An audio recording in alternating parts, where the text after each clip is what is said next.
Hello everyone! In this Blender tutorial, you will learn to make realistic camera movements in Blender. So let's get started. So the first thing that you will need to do is to install a Blender add-on called Camera Shakify. It will make the workflow much easier and faster. So go into Edit, Preferences, Get Extensions, and search up Camera Shakify. And you shall see this very add-on. Click Install,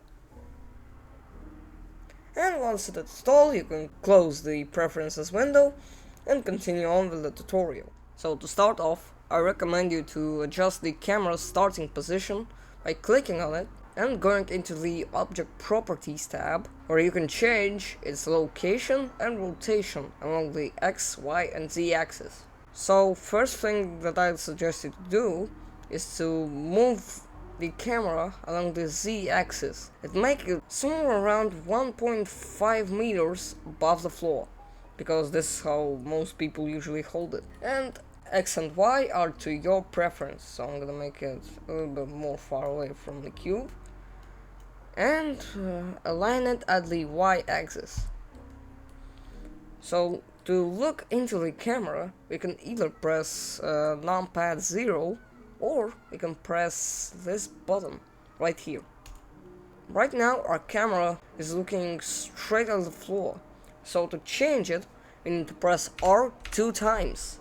And now our camera becomes a trackball, and in my opinion this is the easiest way to control the camera's rotation along multiple axes.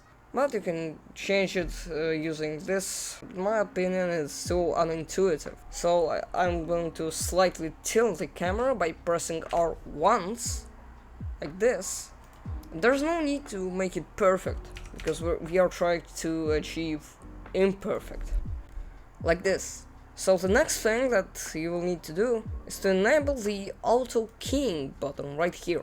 And what this does is when you move the cursor somewhere, for instance here, and move the camera, it creates a keyframe for you. A keyframe is basically a pose of the camera in time.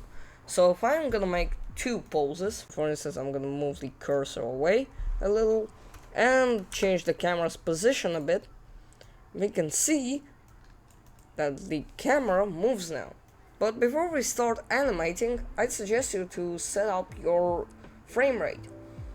Typical cameras have a frame rate of 29.97, but to make it smooth you can choose either 60, 120, 240, etc. I'd leave it at 29.97 because this is the standard for phone cameras, VHS cameras, and so on. So what I'm gonna do is I'm gonna select all the keyframes and press delete to get rid of them. I'm gonna switch over to the Object Properties tab and make the cursor beyond 0, so it's gonna be negative 16 for example. And I'm gonna move the camera along the Y axis a bit so that it becomes even more far away from the cube, and as we can see it automatically created keyframes for us. But we also want the rotation keyframes, so we can just press each of these circles for them to become keyframes.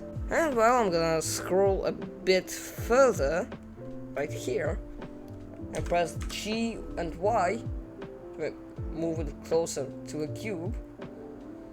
And as we can see, the camera starts to move, and the thing is, it also smooths out its movement, but currently we do not want this.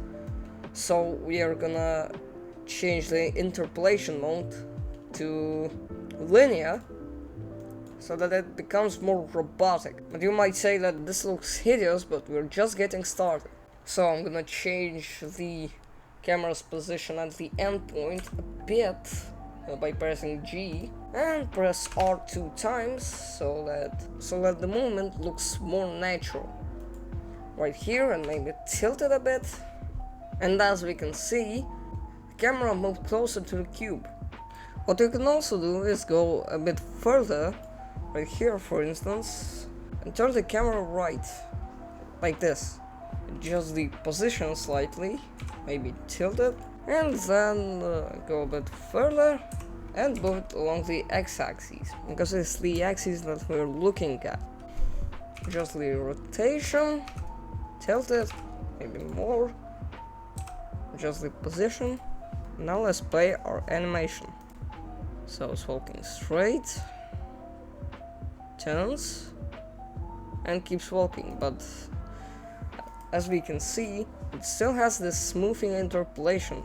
So I'm gonna right click, interpolation mode, and change from Bezier to linear, like this. But what also looks weird is this really fast movement of the camera. So you can just, to slow it down, I can just move these in keyframe a bit further, like this. And now it looks more natural. So once you're happy with the movement of your camera, you can start adding more keyframes. So for instance, right here, I can move the camera slightly, trackball, rotate it a bit, maybe tilt it, and then move it a bit further and do the same. Just basically fill these empty spaces in. So once you're done filling all these empty spaces in, you can just select all these keyframes and finally turn the Bezier interpolation back on. And so let's play our animation.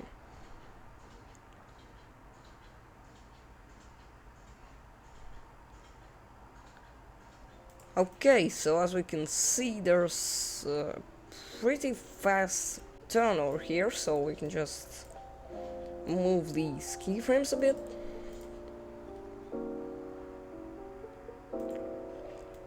And we have this strange dash right here, so we can just move it a bit further, and it's too slow now, so let's move it back, maybe move this a bit further, just basically like fixing the weird stuff. And the last keyframe sucks, so I'm gonna fix it. So yeah, once you're happy with the complete movement of the camera, it's time to finally add the shake to the camera. So we can go to the camera tab, and here we have this camera shakify window, which of course appeared after you installed the add-on. So I'm clicking on this plus button right here. Now what it basically does, it adds a shake to the camera. As you can see, the camera is much more shaky now. If I increase the influence, for instance, to 10, it becomes extremely shaky. And here you can choose the mode. So investigation is for idling, close-up, wedding, and we want walk to the store because it's just walking. So I can change the influence to 1. And as we can see, well, we can't really see it, but if I amplify it a bit, we can see that the camera has a walking shake now. But I'm gonna keep it at low, for instance at 2. You can also change the frame offset, which is when the shake starts. So as you can see, I can make it negative or just keep it at 0. You can also change the speed, like this. Now it becomes extremely shaky, but we don't want this. So we'll keep the speed somewhere around 1. Change the scale, which basically affects the location of the camera. So it amplifies the location shake of the camera. I'm gonna make it a bit lower. And we can also stack up shakes. For instance, we can add this investigation like this and make it more obvious. And now we have someone drunk holding the camera. So yeah, this is basically the movement of the camera, but we can also make the camera look more realistic. So here we have the focal length. You can either choose field of view, millimeters, So, for instance, the focal length on my phone is 25, like this.